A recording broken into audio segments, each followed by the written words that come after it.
Malappuram തിരൂരിലും Jio 5G സേവനമെത്തി. തിരൂരിലെ 5G നെറ്റ്വർക്കിംഗിന്റെ launching നഗരസഭാ chairperson AP Naseema നിർവഹിച്ചു. ലോഞ്ചിംഗിന്റെ ഭാഗമായി നഗരത്തിൽ വിളംബര ബൈക്ക് റാലിയും നടത്തി. വൈകാതെ ജില്ലയിലെ മറ്റ് പ്രധാന ടൗണുകളിലും ജിയോയുടെ 5G സേവനം ലഭ്യമാകും. Jio centre manager Sabeer PM, Tirur നഗരസഭാ vice chairman P Ramankutty, Ajeesh Vignesh, Raveesh തുടങ്ങിയവർ ചടങ്ങിൽ പങ്കെടുത്തു.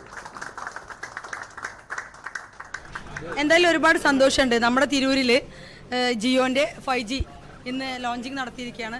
നമുക്കറിയാം, മാറുന്ന കാലത്തിനനുസരിച്ചിട്ട് ജിയോ മാറിക്കൊണ്ടിരിക്കുകയാണ്. ഈ കാലത്തിനനുസരിച്ച ഒരു മാറ്റം പ്രത്യേകിച്ച് ജനങ്ങൾ ഇത് ആഗ്രഹിക്കുന്നുണ്ട്. അപ്പോൾ അതിനോട് അനുബന്ധിച്ച് തന്നെ എത്രയും പെട്ടെന്ന് 5Gയിലേക്ക് മാറാൻ കഴിഞ്ഞതിലുള്ള സന്തോഷം അറിയിക്കുകയാണ്. നമ്മൾ ഇന്ന് മുതൽ ഇവിടെ തിരൂർ 5G ഒഫീഷ്യലായിട്ട് ലോഞ്ച് ചെയ്തുകൊണ്ടിരിക്കുകയാണ്. നമ്മുടെ ഇനാഗ്രേഷൻ നമ്മുടെ ഇവിടുത്തെ ചെയർപേഴ്സണും വൈസ് ചെയർപേഴ്സണും കൂടി ചെയ്തു കഴിഞ്ഞു.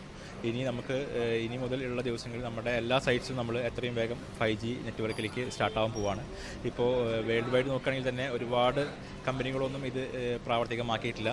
അതിലൊരു നല്ലൊരു കമ്പനിയാണ് ജിയോ. ഫസ്റ്റ് ടൈമിൽ തന്നെ 5G ലോഞ്ച് ചെയ്യുന്നതും കേരളത്തിൽ ആദ്യം സ്റ്റാർട്ട് ചെയ്തിട്ടുള്ള കമ്പനിയും ജിയോ ആണ്.